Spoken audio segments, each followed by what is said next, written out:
भारत में लोकसभा के चुनाव को अब 1 वर्ष से भी कम का वक्त रह गया है। ऐसे में हर राजनीतिक दल अपनी तैयारी में जुटा हुआ है।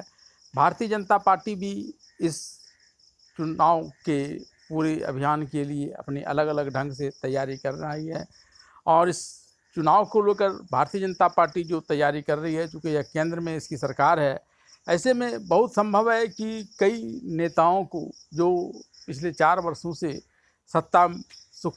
से वंचित थे, उनमें से कुछ को सत्ता का सुख मिल सकता है और इस लिहाज से चिराग पासवान सबसे आगे चल रहे हैं और साथ ही साथ माना जाता है कि शिंदे गुट के भी किसी नेता को केंद्रीय मंत्रिमंडल में स्थान दिया जाएगा। भारतीय जनता पार्टी मुख्य रूप से 2 तरह से चुनावी अभियान में जुटी हुई है। एक तो खुद भारतीय जनता पार्टी का चुनाव अभियान, जिसने अपना लक्ष्य 400 प्लस को रखा हुआ है, और दूसरा एनडीए खेमा। दोनों ही को लेकर यह अपने अभियान को बढ़ा रही है और उसकी के तहत यह माना जा रहा है कि जल्द ही इसके केंद्रीय मंत्रिमंडल में एक बड़ा फेरबदल होने वाला है। इस बात की आशंका इसलिए लगाई जा रही है क्योंकि अभी बुधवार को प्रधानमंत्री नरेंद्र मोदी, जेपी नड्डा और अमित शाह की देर रात तक बैठक चली थी। उसमें कई तरह के विचार आए थे और इसके बाद सोमवार यानी 3 जुलाई को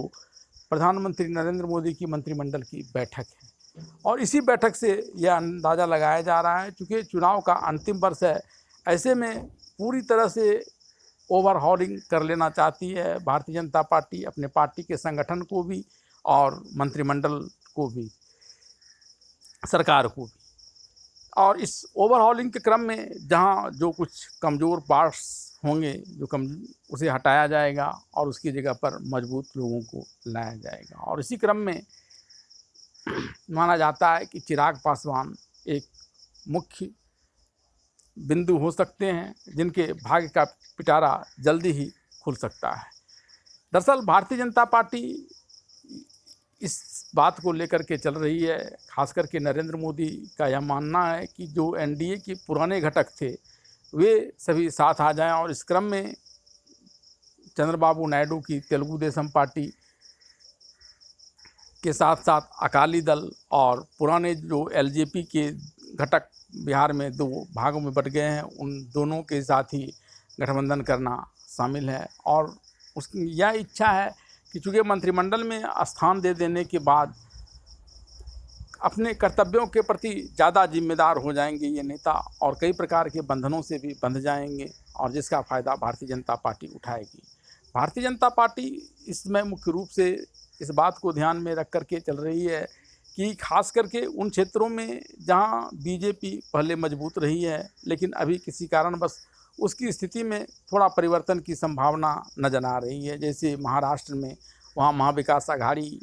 को माना जा रहा है कि उसकी स्थिति मजबूत हो रही है, बिहार में महागठबंधन को माना जा रहा है कि उसकी स्थिति मजबूत हो रही है। तो यहाँ वह चाह रही है कि क्षेत्रीय दलों से समझौता कर ले और उसका लाभ अपनी बीजेपी को जिताने के लिए भी करे और एनडीए के घटक को भी जिताने के लिए, ताकि 2024 में जब चुनाव हो तो बहुमत जुटाने में कहीं किसी प्रकार की परेशानी का सामना न करना पड़े। इसी प्रकार से उत्तर प्रदेश में ओपी राजभर की पार्टी से भी समझौता करने की बात चल रही है, ताकि उत्तर प्रदेश में वैसे तो बीजेपी अपने ही मजबूत अपने आप को मान रही है, लेकिन उसके बावजूद वह किसी तरह का वहाँ भी रिस्क लेना नहीं चाहती है और इस तरह से वह अपने चुनाव अभियान में लगी हुई है कि जो अभी राजस्थान, मध्य प्रदेश और छत्तीसगढ़ में चुनाव होने वाले हैं इस साल के अंत में, उसमें भी इन लोगों का लाभ लिया जा सके, मंत्रिमंडल में शामिल कर उनका फ़ायदा उठाया जा सके।